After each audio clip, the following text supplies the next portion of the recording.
છે તમે જ્યારે અમારી કોમ્યુનિટી એવી રીતે વાત કરો છો ત્યારે એમાં LGBTQ+ બધા જ લોકો આવી જાય.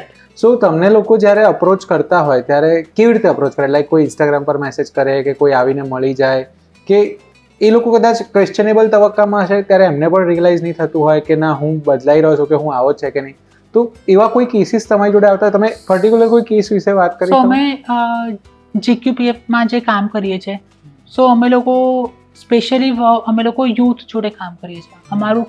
અમારું ફોકસ યુથ ઉપર વધારે છે, બિકોઝ અમે માનીએ છીએ કે યુથ ફ્યુચર છે, રાઈટ? એ નેક્સ્ટ વર્કફોર્સ હશે. અગર નેક્સ્ટ પ્રોડક્ટિવ લોકો સારી મેન્ટલ કન્ડિશનમાં નહીં હોય તો ઇન્ડિયામાં પ્રોડક્ટિવિટી ઓછી થશે, રાઈટ? તો અમે એના ઉપર કામ કરીએ છીએ. તો અમારી પાસે એવા લોકો આવતા હોય છે કે જે લોકો ઘરે કહી નથી શકતા હોતા, જે પણ કન્સર્નના કારણે, રાઈટ? એ લોકોને કોઈ વાત કરવાની વ્યક્તિ નથી, તો અમારી પાસે આવે, અમે જોડે વાત કરે, અમે અમારા એક્સપિરિયન્સ કહીએ એમને. અમે છે ને અલગ અલગ પ્રકારની ઇવેન્ટ્સ ઓર્ગેનાઇઝ કરતા હોઈએ છીએ જ્યાં વ્યક્તિ આવીને પોતાની રીતે જીવી શકે. ત્યાં કોઈ જજમેન્ટ નથી હોતું કે ભાઈ તું પુરુષ અને સાડી પહેરીને કેમ ફરે છે, કાં તો તું પુરુષ અને પુરુષ જોડે ડેટ કેમ કરે છે, રાઈટ?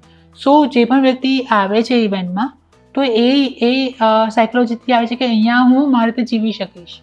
ભલે મારા સર્કમસ્ટાન્સીસ સોસાયટીમાં તો લાઈફમાં એવા નથી કે હું આ બધું ચેન્જ કરી શકું, મને 2 કલાક 3 કલાક એવા મળે છે મહિનાના કે જેમાં હું જીવી શકું. તો સાયકોલોજીકલી બહુ સપોર્ટ મળે એ લોકોને.